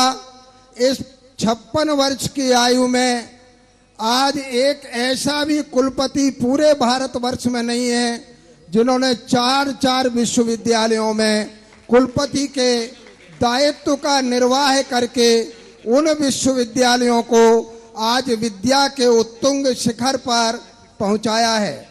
उत्तराखंड ओपन यूनिवर्सिटी जो प्रारंभिक दशा में थी और जिसको कोई भारतवर्ष में जानता तक नहीं था, उसमें कुलपति के पद का दायित्व निर्वाह करके उन्होंने संपूर्ण पश्चिमी उत्तर प्रदेश में उसे प्रथम श्रेणी के विश्वविद्यालय में स्थापित किया। वर्धमान महावीर ओपन यूनिवर्सिटी कोटा आज जिस उत्तुंग दशा में मौजूद है, उसमें माननीय पाठक जी का महान अवदान है। वो स्वयं टेक्निकल क्षेत्र के हैं। APJ Abdul Kalam technical university Uttar Pradesh के माननीय कुलपति के रूप में उन्होंने न केवल उत्तर प्रदेश में अपितु संपूर्ण भारतवर्ष में कहूँ या विश्व में उस विश्वविद्यालय को स्थापित किया। वो उनका महान अवदान इस विश्व में तकनीकी शिक्षा के क्षेत्र में कहा जा सकता है। वे एसोसिएशन ऑफ इंडियन यूनिवर्सिटीज के अध्यक्ष के रूप में संपूर्ण भारतवर्ष की विश्वविद्यालयों को मार्गदर्शन प्रदान कर रहे हैं। और विशेष मैं कहूँ कि विद्यासागर सुधासागर शोधपीठ कानपुर के संरक्षक के दायित्व का निर्वाह कर रहे हैं। आपने B computer science IIT Kharagpur से 1991 में किया। आप देखेंगे इतने कम समय में कैसे जो है वो विद्या के शिखर पर आरूढ़ हुए हैं। M.Tech 1998 में किया और PhD उन्होंने यूपी टेक्निकल यूनिवर्सिटी से प्राप्त की। भारतीय विद्याओं के प्रति उनका विशेष अनुराग है।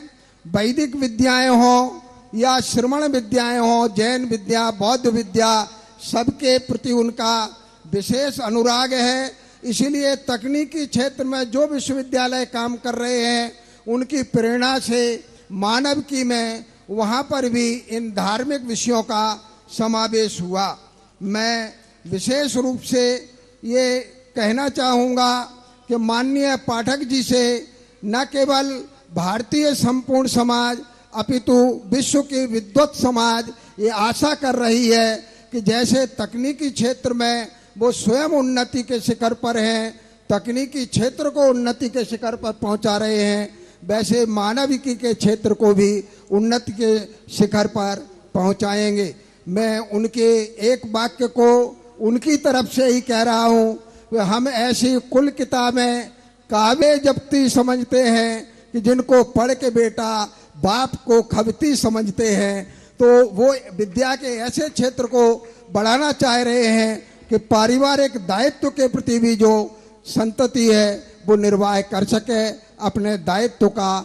मैं चूंकि समय की अपनी सीमाएं हैं, बहुत गुण हैं, गुणों का व्याख्यान करना सामान्य बात नहीं होती है, लेकिन समय अपनी गति से बढ़ रहा है, इसलिए मैं ये कह करके कि वो आज जिस शिखर पर हैं वो निरंतर और उन्नति के शिखर पर बढ़ते जाएं। जैसे आज हिमालय की उत्तुंगता है, ऐसे ही विद्वत जगत में कुलपति के रूप में और आगे जो है विद्या के क्षेत्र में उन्नति को प्राप्त हो, इसी पवित्र भावना के साथ मैं उनका पुनः हार्दिक अभिनंदन और स्वागत करते हुए विराम लेता हूं। आप सभी को जय जिनेन्द्र।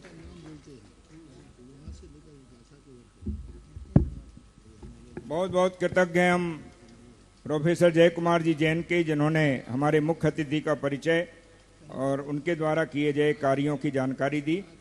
आज मुझे यहाँ यह घोषित करते हुए अत्यधिक प्रसन्नता हो रही है कि अखिल भारतवर्षीय दिगंबर जैन विद्वत परिषद के लिए श्रीमान मनोज जी, सिद्धार्थ जी, स्वराज परिवार गुना और श्रीमान अशोक जी गांधी अशोकनगर ने परम संरक्षक बनने की स्वीकृति प्रदान की है। हम आपका हार्दिक अभिनंदन करते हैं। आप आएं और पूज्य श्री से आशीर्वाद ग्रहण करें। इसी तरह इसी श्रृंखला में हमारे सम्माननीय श्री केवल चंद जी जैन भैंसरबास, जो बाल ब्रह्मचारी प्रदीप भैया जी स्वयस के पूज्य पिताजी हैं, उन्होंने भी संरक्षक बनने की स्वीकृति प्रदान की है। हम उन्हें भी सादर आमंत्रित करते हैं कि वे आएं और पूज्य श्री के चरणों में श्रीफल समर्पित कर आशीर्वाद ग्रहण करें। आज यह बड़े गर्व का विषय है कि आज यहाँ जिस निर्यापक श्रमण मुनि पुंगव सुधा सागर पुरस्कार उत्सव का आयोजन किया गया है, मुझे यह घोषणा करते हुए अत्यधिक हर्ष की अनुभूति हो रही है कि आज निर्यापक श्रमण मुनि पुंगव श्री सुधा सागर पुरस्कार 2025 जो आज जगत पूज्य निर्यापक संत श्री सुधा सागर जी महाराज के सत्संग सानिध्य में प्रदान किया जा रहा है और जिसके पुण्यार्जक Shri Rajendra Nathulal Jain memorial charitable trust के अध्यक्ष श्रीमान ज्ञानेंद्र कुमार जी गदिया, मधु जी गदिया, पूरा परिवार यहाँ उपस्थित है। संपूर्ण पुरस्कार समिति की अनुशंसा पर आज यह पुरस्कार प्रोफेसर विनय कुमार जी पाठक, कुलपति छत्रपति साहू जी महाराज, कानपुर विश्वविद्यालय कानपुर के लिए प्रदान करने की घोषणा की जा रही है। सभी लोग करतल ध्वनि से अभिनंदन करें। इस पुरस्कार में हमारे पुण्याध्यक्ष श्री गदिया परिवार की ओर से 1 लाख रुपए की राशि से सम्मानित किया जाता है। और जैसा कि सब जानते हैं कि हमारी परंपरा है कि पुरस्कार पुण्यार्जक परिवार अपने जो जिन्हें हम पुरस्कृत करने जा रहे हैं उन्हें सबसे पहले नवीन वस्त्र धारण करवाते हैं और उनका वस्त्र से, तिलक से, पगड़ी से सम्मान करते हैं। तो मैं श्री ज्ञानेंद्र जी गदिया परिवार को सादर आमंत्रित कर रहा हूं।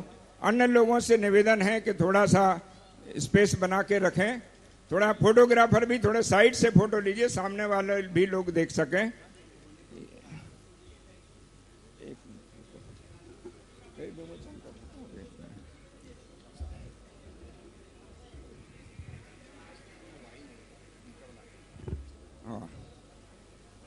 हमारे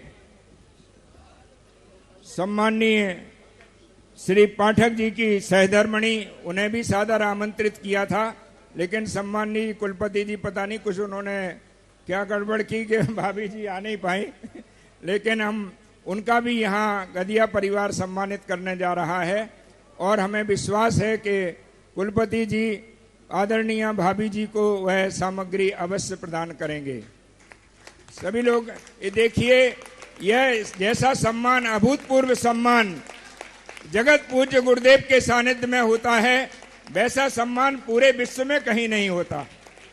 आज यहाँ करतल ध्वनि होते रहना चाहिए। जगत पूज्य निर्यापक श्रमण जी की छत्र छाया जिस पर होती है वह निरंतर उन्नति के शिखर को स्पर्श करता है। मैं आपका हार्दिक अभिनंदन करता हूँ। अभी शेरवानी श्री ज्ञानेंद्र जी गदिया जो पुण्यार्जक हैं वह पहना रहे हैं। गुरुदेव के परम भक्त हैं, देवशास्त्र गुरु के परम भक्त हैं। हमारे चिरंजीव प्रांजुल जैन गदिया, आप माल्यार्पण के द्वारा आपका अभिनंदन कर रहे हैं।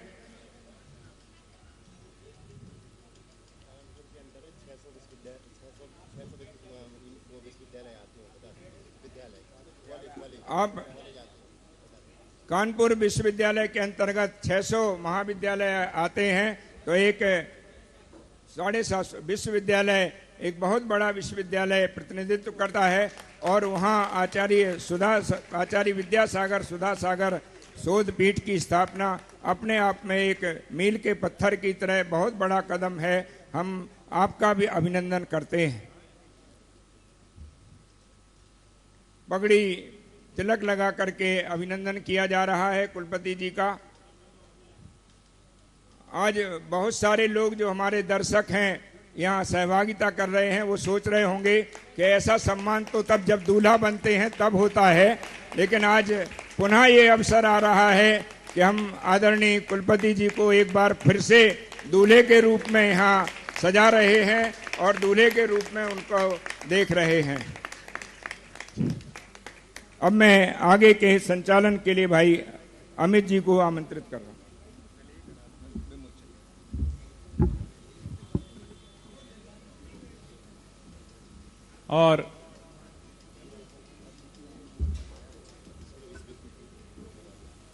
और आप एक ऐसी महाहस्ती हैं जिन्होंने ज्ञान के क्षेत्र में शिखर को प्राप्त किया। इतना बड़ा वाइस चांसलर का पद, लेकिन इतने श्रेष्ठ पद के होने के बाद इनकी श्रद्धा और भक्ति एक दिगंबर संत के प्रति है। जगत पूर्ण निर्यापक श्रमण मुनिपुंगव सुधा सागर जी महाराज के प्रति अनन्य भक्ति इनकी श्रद्धा है। और ये तो कहते हैं कि गुरुदेव हमें आशीर्वाद दें और मैं जो अच्छे से अच्छा काम कर पाऊंगा वो करूंगा, ऐसी भावना आदरणीय पाठक जी की है। एक काम और आज पाठक जी के हाथों से हमें यहां कराना है, चूंकि वो ज्ञान के क्षेत्र में बहुत आगे हैं और एक हमारे यहां पर एक विद्वान विद्वत परिषद के ऐसे अनेकों विद्वान जिन्होंने अभी तक लेखन और संपादन यदि उनका मिला लें तो कुल 150 पुस्तकों से अधिक का जिन्होंने लेख और संपादन कर दिया है। आज ऐसे विद्वान का सम्मान यहां पर यहां की दिगंबर जैन पंचायत सभा करना चाह रही है, जिन्होंने 42 पुस्तकों का लेखन किया, 102 पुस्तकों का संपादन किया और 15 भाग जिन्होंने जिनवाणी सुधा सागर महाराज जी के प्रवचनों का संग्रह किया है और एक सुदोदय खंड काव्य भी लिखा है और 26 ग्रंथों का संयुक्त संपादन किया, जिन्हें हम कर्मयोगी के नाम से जाते हैं। ऐसे डॉक्टर सुरेन भारती जी का सम्मान आज अशोकनगर की जैन समाज करने जा रही है, क्योंकि इन्होंने एक इतिहास रचा। जब पूज्य श्री की आगवानी अशोकनगर में हुई तो वो पूरे विश्व की अभी तक की सबसे बड़ी आगवानी थी और उस आगवानी के किस प्रकार से स्वरूप था उसको पूरे सुधामय अशोकनगर के नाम से इन्होंने एक पुस्तक का लेखन किया। कुछ ही दिनों में भारती जी ने वो पुस्तक कर दी और पूरी अशोकनगर की समाज आनंदित हुई और उसको छब्बा कर करके यहां तक आप सबके पास तक लेकर के आए हैं, जिसका आज विमोचन भी होने जा रहा है। साथ ही साथ जिन शासन में शेर, जिन शासन पुस्तक इन्होंने मात्र 5 दिन में जिसका लेखन कर दिया था भारती जी ने, उन पुस्तक का भी यहां पर विमोचन किया जा रहा है। दिगंबर जैन पंचायत सभा हमारे डॉक्टर सुरेन भारती जी का सम्मान करें। जगत पूर्ण निर्यापक श्रमण मुनिपुंगव श्री सुधा सागर जी महाराज के चरणों में समर्पित परम विद्वान हैं और पंचायत सभा ने भावना भाई कि इन्होंने तो पुस्तक निस्वार्थ भावना से लिख दी थी, कई ग्रंथ लिख दिए, लेकिन पंचायत सभा ने कहा कि आपने हमारे अशोक नगर के गौरव को बढ़ाया है, तो पंचायत सभा इनको पुरस्कार स्वरूप सम्मान भेंट राशि में 71,000 रुपए की राशि, 35,000 रुपए की राशि जिन शासन में शेर, जिन शासन का शेर हेतु और 36,000 रुपए की राशि सुधामय अशोक नगर पुस्तक के लेखन स्वरूप बहुमान के साथ, सम्मान के साथ 71,000 रुपए की राशि से पुरस्कृत किया जा रहा है। डॉक्टर सुरेन भारती जी के लिए ये अशोक नगर समाज की ओर से, पंचायत सभा की ओर से सम्मान हो रहा है। और पुण्यार्जक परिवार भी इनका सम्मान भारती जी का करना चाहते हैं। साथ ही में हमारे दोनों निर्देशक द्वय और अध्यक्ष महोदय जी के लिए भी आमंत्रित करता हूं विद्वत परिषद के, कि वो भी आकर के भारती जी के सम्मान के क्रम से जुड़ें। इतना अच्छा लेखन कार्य वो कर रहे हैं और हमारे विद्वत परिषद के गौरव को जो निरंतर बढ़ा रहे हैं। अशोक जी, नरेंद्र जी भी उपस्थित हो जाएं। जिन शासन में शेर, जिन शासन का शेर और सुधामय अशोक नगर, दोनों पुस्तकों का लेखन और भूमिका इस पुस्तक की बनाई सुधामय अशोक नगर की हमारे प्रोफेसर जय कुमार जी जैन, मुजफ्फरनगर जो सांगानेर संस्थान के यशस्वी अधिष्ठाता महोदय जी हैं, प्रकांड विद्वान हैं, उन्होंने इसकी भूमिका लिखी। और प्राक कथन लिखने का अवसर जिन्हें मिला प्राचार्य श्री अरुण कुमार जी जैन, जो कि अभी श्रवण संस्कृति संस्थान सांगानेर में संयुक्त निर्देशक के पद पर हैं। हर एक व्यक्ति ये जानता है कि हमारे श्रवण संस्कृति संस्थान के जय कुमार जी, प्राचार्य जी अरुण कुमार जी एक बड़े स्तंभ हैं। मैं उनसे भी निवेदन करूंगा अग्रिम पंक्ति में पहुंच करके सम्मान के क्रम से जुड़ेंगे। तीसरी पुस्तक संक्षिप्त जैन इतिहास, जो कि इसके लेखक हैं बाबू कामता प्रकाश जी अलीगंज। मैं आमंत्रित करूंगा इनके विमोचन के लिए प्रोफेसर विजय कुमार जी राका जी जैन, प्राचार्य अरुण कुमार जी जैन सांगानेर और जय कुमार जी को मैं चाहूंगा तीनों पुस्तक ले जाएं और इनका मुख्य विमोचन जिनके कर कमलों से होगा, हमारे पाठक जी महोदय के कर कमलों से इन पुस्तकों का प्रोफेसर विनय पाठक जी महोदय के द्वारा होगा। शीतल चंद जी से मैं निवेदन करूंगा, श्रवण संस्कृति संस्थान के निर्देशक महोदय आए और आकर के इस विमोचन के क्रम से जुड़ेंगे। हाँ, पारस प्रकाश जी के पौत्र कामता प्रकाश जी, हाँ कामता प्रसाद जी के पुत्र पारस प्रसाद जी। परिचय नहीं पढ़ना, इतना नहीं। इन्होंने 1920 आप बोल दो। प्रोफेसर कामता प्रकाश जी का जन्म 1958 में। हाँ ठीक, महाराज जी प्रवचन होने। और इन तीनों पुस्तकों का विमोचन यहां पर होने जा रहा है हमारे प्रोफेसर विनय कुमार जी पाठक जी के माध्यम से और सभी विद्वत गणों के द्वारा, पुण्यार्जक परिवार के द्वारा।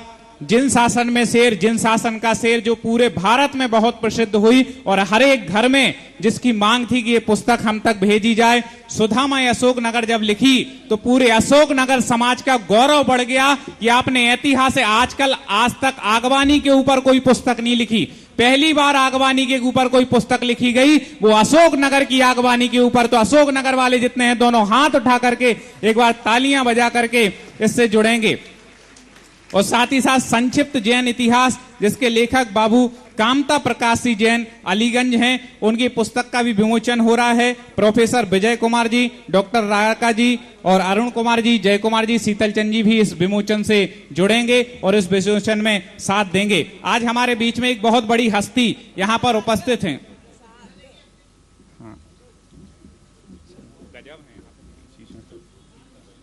एक बहुत बड़ी हस्ती आज यहां पर उपस्थित हैं, प्रोफेसर विनय पाठक जी। और पूज्य श्री के चरणों में निवेदन कि महाराज जी आज पूज्य श्री के कर कमलों में ये तीनों पुस्तकें भेंट करने जा रहे हैं। हमारे प्रोफेसर विनय कुमार जी पाठक और इसके लेखक हमारे सुरेन जी भारती जी आए और आकर के ये तीनों पुस्तकें पूज्य जगतपूर्ण निर्यापक समण मुनि पुंगव श्री सुधा सागर जी महाराज के कर कमलों में, क्षुल्लक गौरव श्री गंभीर सागर जी बरणी महाराज के कर कमलों में, क्षुल्लक 105 वरिष्ठ सागर जी महाराज जी के कर कमलों में और क्षुल्लक 105 विदेह सागर जी महाराज जी के कर कमलों में भेंट करें। ये महाराज जी का शुभाशीर्वाद है कि आज इतना साहित्य हम सबको देखने मिल रहा है। चाहे हम बात करें आचार्य ज्ञान सागर जी महाराज, जो कि संत शिरोमणि आचार्य भगवंशी विद्यासागर जी महामुनिराज के दीक्षा गुरु थे, पूज्य श्री के दादा गुरु थे, उनके पूरे साहित्य को महाराज जी ने प्रकाशित करवाया और एक व्यवस्थित रूप प्रदान किया है। आचार्य भगवान विद्यासागर जी महामुनिराज के परम प्रभाग शिष्य निर्यापक श्रमण मुनिपुंग और सुधा सागर जी महाराज जी की प्रेरणा हमेशा विद्वानों को रही है कि जो ग्रंथ अभी तक अप्रकाशित हैं उनको आप लोग खोज करके लाइए, उनका भी हम प्रकाशन करेंगे और एक व्यवस्थित जिनवाणी का संग्रह होना चाहिए, ऐसी भावना जगत पूज्य की रहती है और सभी विद्वानों को उसके लिए प्रेरणा भी मिलती है। तो महाराज जी का ये बहुत बड़ा उपकार है जो हम सब विद्वानों को ये प्रेरणा देकर के ऐसे शुभ कार्य के। इस कार्यक्रम के पुण्यार्जक थे श्री कंवरलाल जी महावीर प्रसाद जी, पाटनी, मदनगंज, किशनगढ़, राजस्थान।